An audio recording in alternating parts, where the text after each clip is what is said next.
నేను సవినయంగా చేసేటువంటి అప్పీల్ 2వ తారీఖు దసరా అయిపోయినాక 3వ తారీఖు మధ్యాహ్నం మీరు రాండి. నాకు తెలిసి అప్పటికల్లా వీళ్ళు మోటార్లు పెట్టి ఎత్తేస్తారు ఈ నీళ్లు.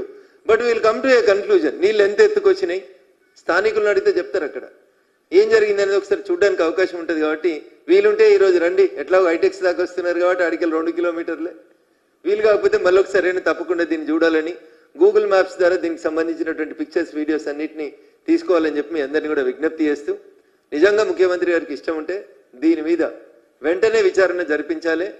బాధ్యులై సూట్ కేసులు తీసుకున్నటువంటి మీ మంత్రుల్ని కట్టడి చేయాలి.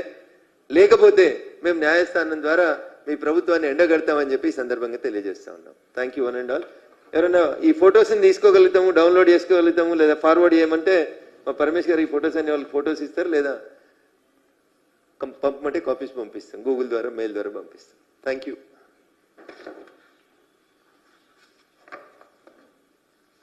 లెటర్ కూడా ఒకటి స్కాన్ చేసి వాళ్ళకి పంపి.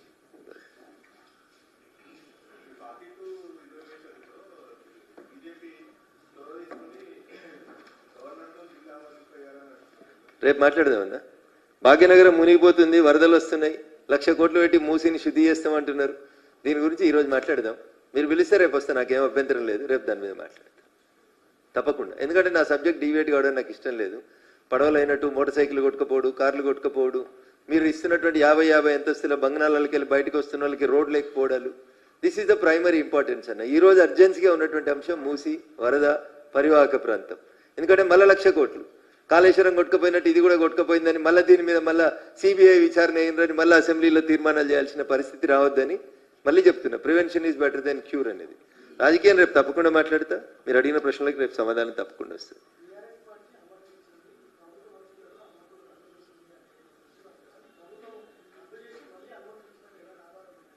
సో ఇప్పుడు నిర్మాణాలు ఎట్లా జరుగుతున్నాయన్న? సో మీరే రాశారు, పత్రికలలో ఉన్న వార్త. కావాలంటే ఆ న్యూస్ పేపర్ క్లిప్పింగ్ కూడా ఇస్తా. టీఆర్ఎస్ గౌరవనీయులు కేటీఆర్ గారు మున్సిపల్ శాఖ మంత్రి ఉన్నప్పుడు దీనికి 23లో అనుమతులు వచ్చినాయి. ప్రభుత్వం అనుమతి ఇచ్చిన తర్వాత హెచ్ఎండిఏలో పనిచేస్తున్నటువంటి ఒక టౌన్ ప్లానింగ్ అధికారి, పేర్లు చెప్పి వారిని ఇబ్బంది పెట్టడం నాకు ఇష్టం లేదు, ఆయన వచ్చి నార్సింగ్ పోలీస్ స్టేషన్లో క్రిమినల్ కేసు రిపోర్ట్ చేసినాడు. Crime number 1006/23.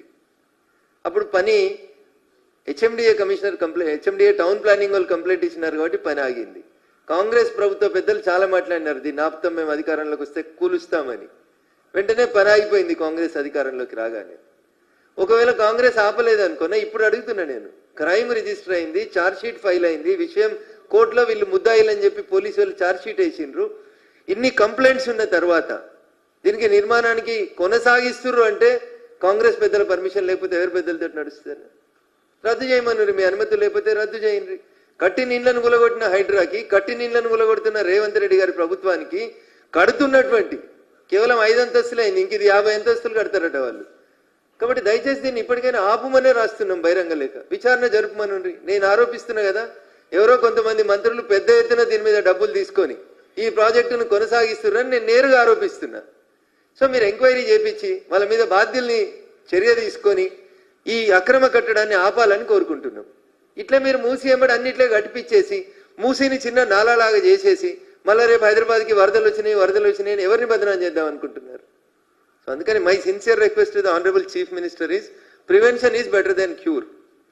పోయిన ముఖ్యమంత్రి చెప్తుండే, తప్పు చేసినోడు కొడుకైనా కూతురైనా నేను శిక్షేస్తాను. మరి ఈయన ఏం చెప్తాడో చూడాలి. ఇక తోటి మంత్రులు తప్పు చేస్తే ఏం చేస్తాడు అనేది ఇప్పుడు ఆలోచించాల్సిన విషయం. ఆయన 10 ఏళ్ల దాకా చర్య తీసుకోలేదు కాబట్టి ఆఖరికి ఇట్లా అయిపోయింది. మరి వీళ్ళు 25 నెలలు అవుతుంది ఈ నిర్మాణం లోపల జరుగుతూ ఇలా నీళ్ళు వచ్చి ఇబ్బంది పెడుతున్నటువంటి పరిస్థితి. ఇప్పుడు స్పందించాలని కోరుకుంటాం. Thank you.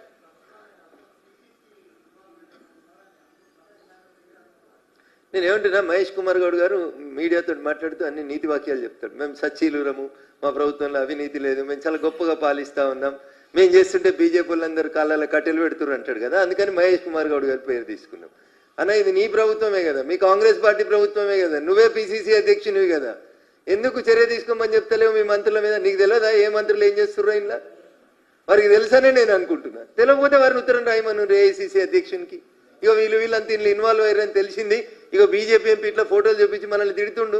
ఇప్పుడే కంప్లైంట్ ఇవ్వరు ఏఐసిసి, లేదా ముఖ్యమంత్రి గారితో విత్ ఇన్ ద 4 walls మాట్లాడు. నేను 100% చెప్తా ఉన్నా, దీంట్లో అవినీతి జరిగింది, అన్యాయంగా పర్మిషన్ ఇచ్చిర్రు, అక్రమంగా నిర్మాణాలు జరుగుతున్నాయి.